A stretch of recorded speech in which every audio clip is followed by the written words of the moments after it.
Você sabia que muitas doenças podem ser evitadas através de informação e acompanhamento correto?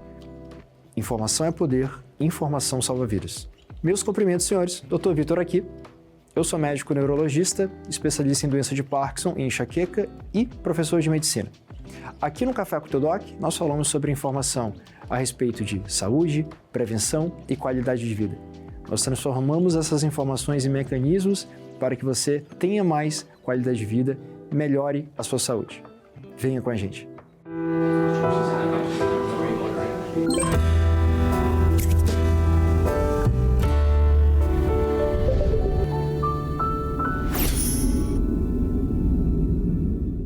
Hoje, no Café com o Teu Doc, temos aqui o reumatologista, Dr. Kelton. Ele vai passar para a gente várias informações a respeito de saúde e sobre essa área maravilhosa que é a reumatologia, que inclusive tem várias interseções com a minha área. Kelton, conta para a gente sobre a tua história, quem é o Kelton, pessoa, quem é o Kelton profissional. Eu faço questão de ouvir, meu querido. Seja muito bem-vindo ao Café com o Teu Doc. Ótimo. Excelente. Eu digo assim, né? Eu tive o prazer de conhecer o Vitor, né, durante a minha formação, mas meu nome é Kelton Teixeira Borges, eu sou reumatologista, tá? Eu não sou natural aqui do Rio Grande do Sul, então acabei formando fora, acabei vindo concluir minhas especializações aqui no Sul, onde a gente acabou se conhecendo e mantendo aí a nossa afinidades. E atualmente, né, eu sou médico, fiz a clínica médica em Passo Fundo, fiz ali 2 anos, depois migrei para Porto Alegre, onde eu concluí a reumatologia ali no Hospital São Lucas da PUC, né, então eu sou um egresso dali, saí agora no ano de 2025, em março de 2025, e desde lá eu venho clinicando e trabalhando na área da reumatologia. Hoje, atualmente, eu sou reumatologista e professor adjunto ali da Univates, né, de Lajeado. Então, ajuda ali na parte acadêmica dos alunos, né? Então, a gente acompanha ali no ambulatório, acaba ministrando aulas ali também na universidade.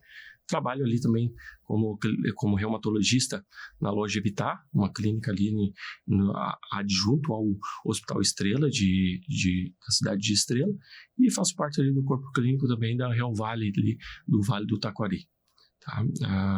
Também trabalho aqui em Porto Alegre e também sou médico reumatologista pela Medicina. Perfeito, meu querido. Que bom que você está dando aula também.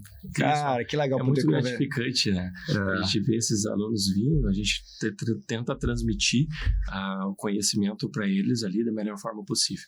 Sim, é muito bom estar conversando também com um colega professor. Kelton, eu conheci ali em Passo Fundo, a gente é contemporâneo de residência médica, sempre foi um excelente residente, certamente foi um bom aluno na graduação, um excelente residente e agora também um excelente médico. É engraçado que a gente vê isso, eu já falei isso em outras entrevistas aqui, um bom aluno é um bom profissional. Então, eu lembro que na residência ali, eu sempre confio bastante no teu trabalho e tudo mais, e certamente hoje encaminho pacientes para você. É importante a gente ter esse network, né, cara? Saber em quem confiar, encaminhar os pacientes. Então, parabéns pelo teu trabalho, tá, Kelton? Que bom que tu está aqui comigo hoje. Nós vamos falar hoje sobre uma doença que eu, pessoalmente, recebo muito no meu consultório, tá? E eu faço sempre muito questão de deixar o reumatologista junto ali, né? Junto com a gente. Inclusive, a gente vê isso na reumatologia, né? Às vezes o paciente não sabe quem procurar. Mas eu sempre indico, esteja em acompanhamento com o reumatologista, que é a famosa fibromialgia, né? Disparada aí, uma muito prevalente no consultório, né? Chega para mim, imagina para ti. A fibromialgia, a gente sabe que ela não é uma doença inflamatória e nem autoimune, né? O que é a fibromialgia, Kelton? Qual a sua origem? Conta pra gente sobre isso. Perfeito. A fibromialgia é uma doença bem complexa, né? A gente fala que é uma síndrome, né, dolorosa, uma síndrome de dor crônica centralizada, caracterizado por dor músculo-esquelética difusa, e muitos pacientes também conhecem como o nome de dor norciplástica. Nada mais é que esses pacientes têm uma percepção de dor além do normal, né? De forma anormal, esses pacientes captam mais dor do que o normal. Outra coisa importante da gente saber é que ainda não tem uma causa bem estabelecida, né? Tem fatores, uns componentes, fatores predisponentes, né, como o sexo feminino, histórico depressivo, ansiedade, né, sedentarismo, obesidade, tabagismo. Então, tem vários componentes que poderia, talvez, justificar o início dessa doença, que é assim, que tanto vem acometendo a população, né, principalmente do sexo feminino. Tem um perfil de paciente mais comum, assim, Kelton, que tu vê, como digo, assim, por exemplo, o paciente com enxaqueca é aquela paciente de idade jovem, geralmente, né, é o mais prevalente, é mais comum em mulher do que em homem, né, na fase reprodutiva principalmente, isso, por exemplo, é o perfil da enxaqueca. E na fibromialgia, nós temos algum perfil específico para fibromialgia? Perfeito. A fibromialgia, sim, tem uma predisposição mais pelo sexo feminino, tá? Uma proporção de mais ou menos, chega a ter de 2 a 14 vezes mais frequente no sexo feminino comparado com o sexo masculino. Uma outra coisa que é importante a gente saber é que, geralmente, quando é no sexo masculino, o paciente geralmente não vai ter aqueles famosos pontos dolorosos, que é comum no sexo feminino, mas, em contrapartida, tem relatos que, quando acometem o sexo masculino, tende a ser um pouco mais grave do que comparado com o sexo feminino. Os sintomas são mais intensos, né? Outra coisa também importante a gente saber é que a fibromialgia, geralmente, ela vem associada com outras doenças, né? Ela não vem sozinha. Às vezes vem com avaliação, com traumas, né, emocionais, históricos depressivos, conflito familiar. Então, é uma doença bem heterogênea, assim, que eu digo que, às vezes, é melhor você entender o paciente do que só entender a doença. Entendi. Isso é bem importante, né, cara? Isso é importante. Isso é bem importante. Por ser uma doença assim que não aparece em exames de sangue, não aparece em exames de imagem, muitos pacientes passam anos ouvindo que a dor é psicológica, entre aspas, né? Como reumatologista, ele vai lidar com esse tipo de preconceito ali que o paciente sofre? Como que vai orientar esse paciente? Porque os pacientes estão acostumados com algo muito objetivo, né? Tipo, aparece no exame de imagem, aparece no exame de sangue, e a gente sabe que é algo tão complexo que não se resume a isso. Como lidar com essa situação assim? Como é que vocês abordam? Isso a gente geralmente na conscientização, né? Eu acho que hoje o pejorativo, né, a imaginação, algo psicológico, isso trabalhou muito, tanto no diagnóstico, como passar essa informação tanto para os cônjuges, passar essa informação para os familiares, que às vezes acaba não compreendendo esse sofrimento que o paciente vem cursando, né? Então, sempre a gente tenta conscientizar no nosso consultório, transmitir, assim, obviamente, né, fechar o diagnóstico mesmo, né, avaliar esse paciente como um todo e ver aonde que foi o gatilho, né? Tem muitos pacientes no nosso consultório que, às vezes, o gatilho foi o trauma emocional, que é um dos mais comuns, né? Histórico depressivo, conflito familiar, né? Perda de um ente querido, né? Síndrome do ninho vazio, né? Quando os familiares ou o filho sai de casa, né? Isso geralmente é um dos gatilhos que a gente mais, na prática clínica, mais vê mais frequentemente acometem, né, esses pacientes. Então, a gente sempre tenta orientar, né, tanto o paciente para ele entender um pouco as dores que ele vem cursando, ele entender que essa doença tem um tratamento, apesar de, às vezes, ter uma baixa aderência, a gente vai até conversar isso talvez um pouco mais para frente, mas a má aderência ao tratamento, entender que a doença não é só medicação, é um acompanhamento multidisciplinar, que é fundamental para o tratamento e acompanhamento desses pacientes. Ele tem que entender e esse familiar também tem que abraçar esse paciente para que ele possa ter uma melhora, uma remissão dessa doença, uma diminuição do seu sintoma. E até mesmo assim, por mais que tenha ali uma característica bem envolvida com as questões psicológicas, por exemplo, psiquiátricas, é importante dizer que isso não minimiza o problema, né? Exato. Talvez mude a abordagem. Isso acontece muito na neuro também. Sim. Às vezes você tem alguns transtornos funcionais que não tem uma origem orgânica estabelecida, mas é o que eu costumo dizer. Pessoal, não ter uma origem orgânica estabelecida, ter algo do ponto de vista psicológico, psiquiátrico, não minimiza o problema, a gente só vai abordar de uma forma diferente, né? Talvez com uma equipe multidisciplinar mais ali presente e tudo mais, mas de fato esse tipo de preconceito não deve existir, né? O paciente ele está em sofrimento, como você falou.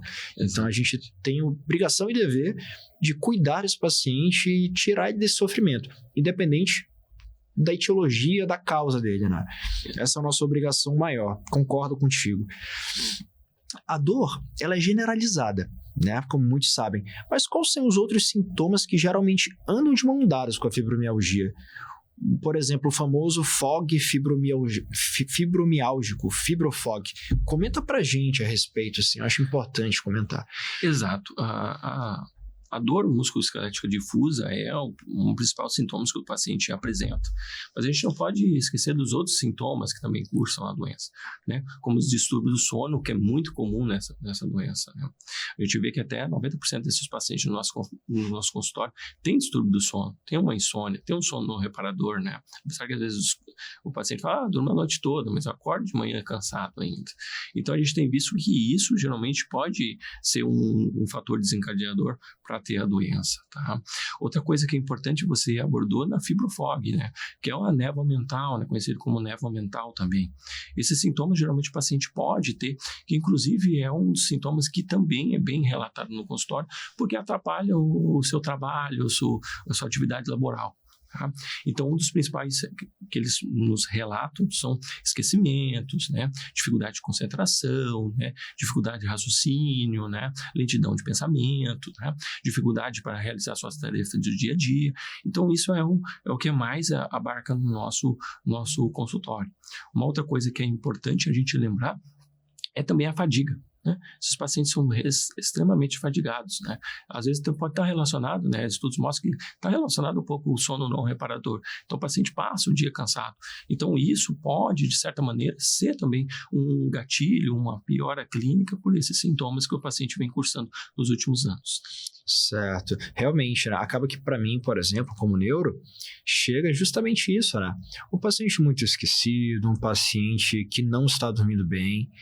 Então, a gente aborda bastante esses pacientes com insônia, com dificuldade de sono de maneira geral, e eu vejo que é um trabalho concomitante, né? Paralelo, assim, se a gente não abordar essas comorbidades depressivas, ansiosas, a gente acaba não gerando ali um benefício completo para o paciente, né?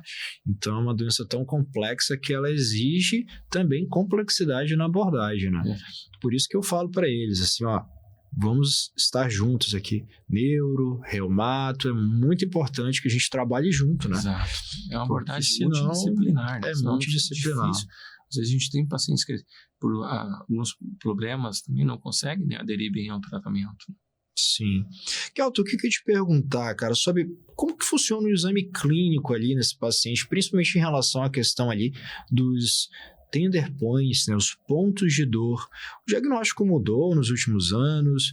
Temos algum exame para diagnosticar a fibromialgia? Me fala sobre esse aspecto do exame clínico físico e se temos ali alguma mudança em propedêutica diagnóstica, se temos algum exame. Conta pra gente, como que é o panorama? A gente seria o melhor dos mundos se a gente tivesse, né, um exame confirmatório, um exame de imagem, um exame laboratorial, que facilitaria a vida do médico em si. Mas vale ressaltar que a fibromialgia é um diagnóstico clínico, né? Muito clínico. Então, realmente, assim, em ACR em 1990, né, o ACR estabeleceu esses tender points, que são os pontos de dor. Naquela época, era necessário pelo menos 11 de 18 pontos possíveis, né? Houve depois a retirada disso em 2010, né, nova discussão desses tender points, mas depois, novamente, em 2016, houve um refinamento, geralmente foi incorporado novos critérios, para daí a gente lançar a mão para poder fazer o diagnóstico desses pacientes, né? Vale ressaltar que esses critérios, né, agora temos, além dos pontos de dor, eles incorporaram, né, a dor generalizada, né, de cinco regiões, pelo menos 4 temos que ter 4 dessas regiões. Uma outra coisa que é importante também, que tem um índice de dor, né, generalizada, que isso aí abarca a avaliação dos pontos de dor, mas não é somente isso agora, né? Além dos pontos de dor, foi incorporado também a escala, né, de gravidade dos sintomas, né? Que isso aí também o paciente tem que ter 7 desses pontos, mas a escala da gravidade pelo menos 5 pontos possíveis, ou se não de 4 a 6, mas acompanhado dessas da escala de gravidade dos sintomas pelo menos 9 ou mais. Vale ressaltar aí, né, Vitor, para avaliar esse paciente, temos essa escala de gravidade dos sintomas, que nada mais que a avaliação ali, a gente acaba pontuando, né, a gravidade desses sintomas desses pacientes, né, fadiga, depressão, disfunção cognitiva, né, cefaleia, dor abdominal, né, e o quadro depressivo, né. Então, a gente coloca essa avaliação e acaba classificando ali esse paciente para chegar num diagnóstico. Perfeito. Então, o diagnóstico clínico, né? Fundamental clínico. Não temos exame específico. Isso é importante. Importante porque o paciente ele tem que estar atento para isso, né? Muitas doenças a gente acaba vê no exame de imagem. Um AVC, a gente vê o AVC no exame de imagem. Mas eu acho, inclusive, que essas doenças que têm um diagnóstico clínico são as mais difíceis, né? Então, o assessoramento de um médico competente ali, que esteja atualizado, como você mesmo falou, né? Mudou várias vezes ali. Então, o médico ele tem que estar em constante atualização. A gente não para de estudar nunca. Exato. É o que eu costumo dizer, né? A gente está sempre estudando. Não sei como são nas outras áreas, acredito também que tem atualização, mas a medicina, ela evolui a passos largos e rápidos, né? Então, dentro, por exemplo, ali da dor de cabeça, a gente sempre tem as atualizações ali dos nossos guidelines, das nossas classificações. Dentro do AVC, tem mudança super rápida, a cada 2, 3 anos a gente tem medicamento novo, tem abordagem nova. Então, o médico ele tem que está se atualizando, né? E outra, a medicina está evoluindo muito rápido, né? Nesses últimos anos, né? A gente vai comentar isso. E ser professor ajuda muito, né, Kelton? Isso para sempre reciclando, né? É uma coisa que você sempre está se reciclando, revisando, ensinando. Eu acho que é isso. É uma atividade extremamente atrelada que só beneficia, né? É verdade. Qual a relação entre fibromialgia, ansiedade e depressão especificamente, assim? A gente já falou que ela tem uma relação com distúrbio de sono, etc. E eu vejo muito nos pacientes, principalmente depressão e ansiedade, assim. É uma relação direta, né? Isso, é uma relação direta e a gente tem visto isso, né? Até a literatura traz, né? 50% desses pacientes com fibromialgia, ele cursou com um transtorno depressivo, né? E 47% desses pacientes, ele evoluiu também com o quadro de um transtorno de ansiedade generalizada. Então, geralmente, são sinais, né, que esses pacientes podem depois evoluir com um quadro de fibromialgia. O distúrbio do sono, como a gente comentou previamente, 90% desses pacientes têm um distúrbio do sono associado, tem um sono não reparador, né? Acorda com a sensação de não ter dormido a noite toda. Né? E tudo isso pode ser um gatilho, um fator predisponente de aparição desses sintomas. Uma coisa que é interessante os nossos ouvintes saber é a questão do sono. Um sono não reparador, inclusive em pacientes, em indivíduos saudáveis, pode desenvolver tanto a fibromialgia como a mialgia, que são as dores musculares. Também pode apresentar outros sintomas de dor, como a dor crônica nesses pacientes, né? E também outras queixas clínicas comum nos nossos pacientes do dia a dia nos consultórios, que seria a fadiga, tá? Que isso também pode estar relacionado a esse distúrbio de sono, né? Então, o sono não reparador para esses pacientes são um dos fatores que pode ser a causa do desenvolvimento dessa doença. Muito importante, né? Tu consideras a avaliação psiquiátrica para esses pacientes? Tu geralmente encaminha? Como é que tu faz? Encaminho, sim. Quando o paciente, às vezes, para mim, fala eu já tenho um histórico depressivo. Às vezes, durante a abordagem do médico e essa conversação, a gente tenta procurar o gatilho que foi o desenvolvimento dessa doença, né? Então, às vezes, tem traumas emocionais, né? Transtornos psicossociais. Então, a gente acaba abordando esses pacientes e a gente acaba direcionando para uma terapia, um acompanhamento, digamos assim, multidisciplinar. Às vezes, eu peço a avaliação da psiquiatria associada, principalmente, geralmente, quando esse paciente tem uma polifarmácia já, né? Então, fica difícil, assim, um manejo sem um acompanhamento do psiquiatra. Às vezes, o paciente já vem com 3 ou 4 tipos de medicações e, às vezes, não houve a compreensão da parte do médico que esse paciente não é só um tratamento farmacológico, ele precisa de um acompanhamento, ele precisa de uma terapia cognitivo-comportamental. Então, às vezes, a avaliação não só psiquiátrica, mas psicológica, então, para ajudar o paciente a vencer esse trauma que ele teve previamente. Ou seja, só aí nós já incluímos quatro profissionais, basicamente. Reumato, psiquiatra, psicólogo e neuro. Neuro, verdade. Acaba que os pacientes com fibromialgia têm muita dor de cabeça. Sim, exatamente. Então, a gente sempre está abordando. É verdade. É comum mesmo. Outra pergunta que eu tenho para te fazer. Em relação ao tratamento, né? As pessoas associam o tratamento apenas ao uso de analgésico, anti-inflamatório. Eles funcionam na fibromialgia? Eles têm uma indicação precisa? Por exemplo, dipirona, um anti-inflamatório como, por exemplo, o naproxeno, esse tipo de anti-inflamatório. Eles têm indicação? E quais os medicamentos que vão ajudar a regular, né, essa percepção de dor ali perante ao cérebro? Perfeito. O que você tem para me dizer sobre esse tratamento farmacológico? Excelente pergunta, né? Hoje em dia, geralmente, quando a gente pensa em dor, a gente geralmente associa analgésico, né, anti-inflamatório. Não. Os estudos mostram isso, né? Que os anti-inflamatórios e os analgésicos na fibromialgia em si não diminuem os sintomas do paciente, tá? Então, assim, teve até uma revisão, né, sistemática do JAMA, né, que foi publicado, que, assim, de 167 ensaios que eles avaliaram, assim, quase 11 mil pacientes, eles viram que o AINES não tem efeito, né, na dor norceplástica, né, na dor norceplástica, de modo geral, né, os anti-inflamatórios e o analgésico, né. Uma outra coisa que eles trouxeram, né, que eles frisaram, foi o uso dos opioides, né, que acabam ele não tendo efeito e tendo muito para-efeito, né. Então, tramadol, morfina, muito efeito colateral, né. Agora, na questão do tratamento em si, realmente, né, quando a gente fala de tratamento, como a gente fala que é uma doença complexa, então às vezes o tratamento se torna complexo, né? Então, o que os estudos mostram, né? Os estudos mostram que os tricíclicos, né, tiveram uma melhora substancial desses pacientes, principalmente qualidade de sono, né, o que foi atingida após 6 a 8 semanas de terapia, né, e também uma melhora dessa fadiga desses pacientes, né, talvez associado um pouco, talvez, de um sono mais reparador, né. Uma outra terapia que está em auge hoje em dia é os inibidores da recaptação de serotonina e noradrenalina, né, a famosa duloxetina. Então, ela realmente, nos estudos, ela mostrou superioridades, né, aos outros antidepressivos, né. Então, realmente, assim, hoje a gente acaba abarcando, né, essas terapias que a gente mencionou, mas a gente não pode esquecer dos outros mais antigos, né, como os gabapentinoides, né, que daí o mais conhecido é a pregabalina, né, é a famosa pregabalina, que hoje na terapia de 150 a 450 miligramas dia, geralmente tem um efeito mais promissor, assim, na redução dessa percepção de dor desses pacientes, né?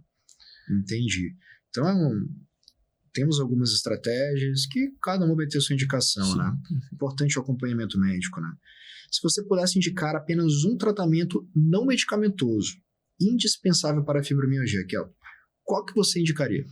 Fundamental a pergunta.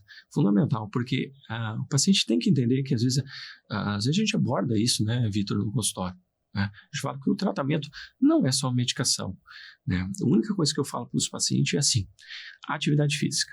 Tá? A atividade física foi, nos estudos, demonstrar que a atividade física foi um divisor de águas, digamos assim, né? Hoje o ACR frisa muito isso, a nossa Sociedade Brasileira de Reumatologia, né, também frisa isso com muita ênfase, que a atividade física, principalmente focando em atividades físicas aeróbicas, tá? Porque isso também melhora, os estudos mostraram que ele melhora a qualidade de sono, as atividades aeróbicas, e a atividade de fortalecimento muscular também melhora a fadiga. Então, hoje é uma abordagem, né, é uma orientação que a gente possa transmitir para esses pacientes que o tratamento não só farmacológico, mas o tratamento de atividades físicas tem que abarcar tanto atividades aeróbicas como atividades também de fortalecimento muscular. eu tento passar para os meus pacientes para que eles possam realizar, né, esse ciclo dessas atividades, pelo menos 2 vezes na semana, atividade de fortalecimento, de 2 a 3 vezes atividades aeróbicas, né? Só vale ressaltar que atividades aeróbicas são aquelas atividades que aceleram a frequência cardíaca, né? Frequências acima de 90 batimentos por minuto, né? Que são atividades que geralmente demonstraram também superioridades nos estudos, foi atividades aeróbicas. Isso é impressionante, é um tema bem legal, assim, na doença de Parkinson, por exemplo, que é uma área de interesse minha, né? Estudo muito a respeito. A gente sabe que a atividade aeróbica, principalmente, né, é inclusive neuroprotetiva, né? Ou seja, a atividade aeróbica é importante para a questão do sistema cardiovascular. Sim. Ou seja, o paciente ele tem que ser disciplinado, né? Exato. Hoje, cada vez mais, com o mundo que a gente tem, nós temos dificuldade em ser disciplinado. Então, a doença exige disciplina. Se o paciente não for disciplinado, se o paciente não for regrado, a doença acaba dominando, né? Então, não é só o médico. Fazer atividade física, você já tem que arranjar isso na sua semana, no seu dia a dia, você tem que se alimentar bem. Não tem jeito. Se não for desse jeito, não adianta. Então, parte do tratamento, a gente precisa que o paciente faça, né? Depende dele, não depende da gente. Talvez em 70% paciente, 30% médico, na verdade. Exatamente. Né? Principalmente na fibromialgia, né? Principalmente na fibromialgia. Na sua opinião, como que a família e os amigos podem apoiar o paciente sem invalidar, né? Sem deixar assim, não válido, sem invalidar o sofrimento desse paciente? Justamente por ter essa questão ali psicológica envolvida. Como que eles podem não invalidar e dar apoio ao paciente? Qual que é a tua opinião sobre isso? A opinião que a gente tem sobre isso é na questão da imaginação, né? Às vezes tem alguns pacientes que acham que a imaginação, esses sintomas desses pacientes, e não, né? Estudos mostram que realmente esses pacientes têm uma percepção anormal da dor. Então, a primeira coisa que a gente tem que fazer na nossa abordagem é abordar os familiares, né? É entender qual que é o gatilho, porque às vezes o gatilho é dentro de casa mesmo, né? Às vezes é no ambiente de trabalho, às vezes é tirar esse paciente desse ambiente conflituoso ou melhorar esse ambiente conflituoso, para que esse paciente possa ter uma melhora clínica, né? A conscientização dos familiares também é fundamental até no tratamento, né? Vou dizer que no tratamento. Por quê? Porque compreender a doença, às vezes você compreende o sofrimento do paciente e consegue, de certa maneira, ajudar esse paciente a melhorar, né? E incentivar ele, tanto no tratamento farmacológico, no tratamento não farmacológico, para que esse paciente possa ter uma resposta significativa durante o seu tratamento. Exatamente. A gente tem que acolher o paciente. Exatamente. Né, cara? E a família tem um papel importante nisso.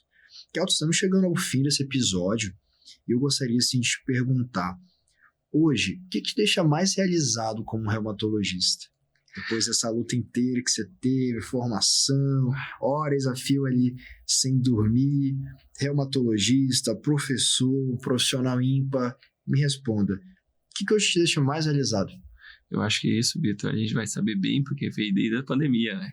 A gente que cursou a pandemia ali, tudo aquele, na época da residência, a gente viu que realmente essa resposta gratificante do paciente, a melhora clínica, né? É muito gratificante, até porque esses pacientes às vezes, né, são gratos pela essa melhora, pelo tratamento. A gente recebe esses depoimentos e isso é muito gratificante, porque é o que nos move, né? Porque às vezes a gente trabalha e não vê, às vezes, aquele feedback. Mas quando vem aquele feedback do paciente dizendo que, doutor, melhorei com esse tratamento, no caso da reumatologia, é muito isso, né? Porque além de a gente trabalhar com pacientes crônicos, a gente trabalha com pacientes graves. Então, quando eles vêm e falam, doutor, eu melhorei com o tratamento, hoje eu não estou mais cansado, hoje eu não tenho dores articulares mais, né? Que é bem comum. Esses dias eu recebi um depoimento de uma paciente com artrite reumatoide, então ela começou o tratamento, ela falou assim, olha, doutor, melhorei bem, agora eu consigo esticar o meu cotovelo, que eu não esticava antes, né? Coisa simples. Né? Coisa simples, né? E acordo sem dores hoje. Então, isso é muito gratificante. A gente é os que não move. É o que me move, de modo geral. Tá? Fazer o bem, né? Fazer o bem, exato. Ganhar dinheiro é bom, mas ter essa questão do feedback, ver que a gente modificou, que a gente mudou a vida da pessoa, de fato, é um bem que gera uma coisa boa dentro da gente, né? Certamente é algo indescritível assim, dentro da medicina. Sou muito grato por isso. Pessoal, nós chegamos ao fim desse episódio, o papo está muito bom. Nós vamos continuar com o Dr. Kelton em mais um episódio, vamos falar sobre um outro tema de alta importância. Acompanhe-nos e lembre-se, informação é poder, informação salva vidas. Até breve.